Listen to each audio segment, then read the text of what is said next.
আসসালামু আলাইকুম। রমজান মাসে ইফতারের টেবিলে আলুর চপ ছাড়া আমাদের ইফতারের টেবিল একদমই ইনকমপ্লিট থেকে যায়। আজকের রেসিপি সব থেকে সহজ। আলুর চপ কম বেশি সবাই তৈরি করতে পারে। যারা নতুন রাঁধুনি, আজকের রেসিপি তাদের জন্য খুবই কাজে লাগবে। এই রেসিপি ফলো করে আলুর চপ বানালে প্রত্যেকটা চপ হবে দোকানের থেকেও পারফেক্ট। আর যারা প্রত্যেকদিন চপ বানানো ঝামেলা মনে করেন, তাদের জন্য রয়েছে ফ্রোজেন পদ্ধতি। একবার তৈরি করে নিলেই খেতে পারবেন সারা মাস জুড়ে। শুধু ইফতারের 10 মিনিট আগে বের করে ভেজে নিতে হবে। আজকের রেসিপিটি যদি আপনাদের ভালো লাগে তাহলে একটা লাইক দিয়ে চ্যানেলটা সাবস্ক্রাইব করে দিবেন।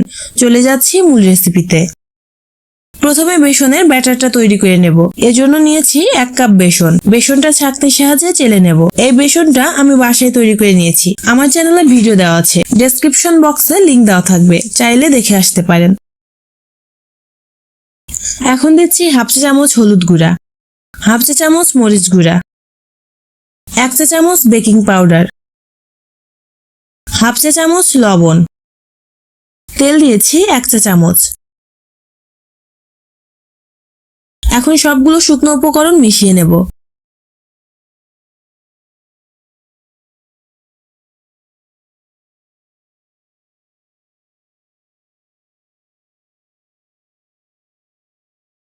মেশানো হয়ে গেলে অল্প অল্প করে পানি দিয়ে ব্যাটারটা রেডি করে নেব। এই ব্যাটারটা একদম ঘন হবে না, আবার একদম পাতলা হবে না।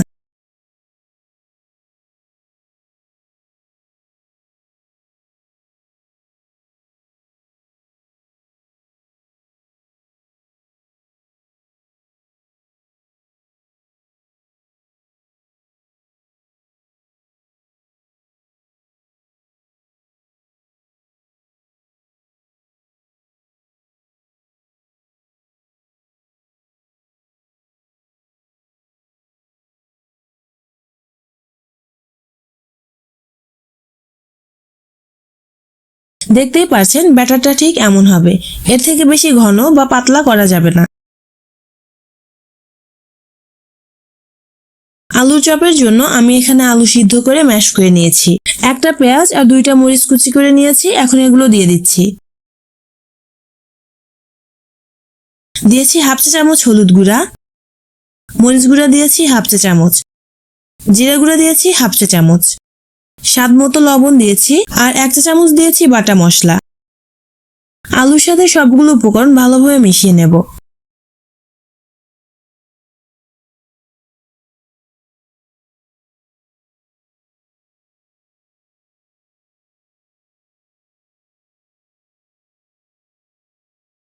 মেশানো হয়ে গেছে। এখন হাতের তালুতে সামান্য তেল মাসাজ করে নিয়েছি। তেলটা না দিলে আলুর মিশ্রণটা হাতের সাথে লেগে চপের শেপটা নষ্ট করে দিবে। এখান থেকে পরিমাণ মতো আলু নিয়ে আলুর চপ তৈরি করে নেব।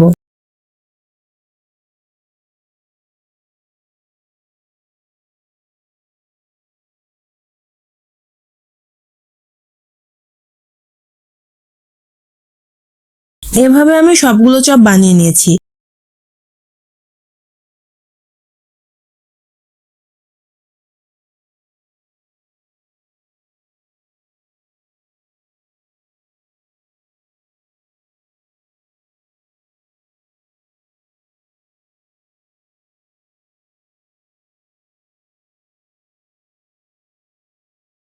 এখান থেকে কয়েকটা চপ আমি ফ্রোজেন করে রাখবো। এজন্য একটা এয়ারটাইট বক্সে কয়েকটা চপ তুলে ফ্রিজে রেখে দেব। ভাজার ঠিক 10 থেকে 12 মিনিট আগে বের করে নিলেই হয়ে যাবে।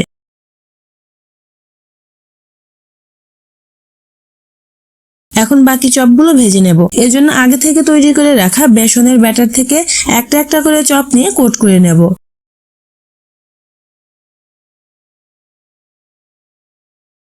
এখন ভাজতে চলে যাচ্ছি। আগে থেকেই তেল গরম করে নিয়েছি। এখন কয়েকটা চপ বেসনে কোট করে ভেজে নেব।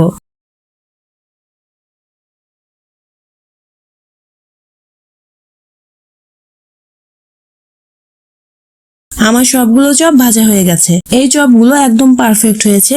রমজান মাসে ইফতারে আলুর চপ ছাড়া আমাদের একদমই চলে না। আজকে এই আলুর চপ তৈরি করা একদম সহজভাবে দেখিয়েছি। এই চপগুলো দেখতে যেমন সুন্দর হয়েছে, খেতেও কিন্তু ঠিক একদম দোকানের থেকেও পারফেক্ট হয়েছে। একটা চপ ভেঙে দেখিয়ে দিচ্ছি ভেতরটা ঠিক কেমন হয়েছে। দেখতেই পাচ্ছেন বেসনের কোটিংটা কতটা পারফেক্ট হয়েছে। রেসিপিটি কেমন লেগেছে অবশ্যই কমেন্ট করে জানাবেন। রেসিপিটি যদি ভালো লাগে তাহলে একটা লাইক দিয়ে চ্যানেলটা সাবস্ক্রাইব করে দিবেন। আল্লাহ হাফেজ।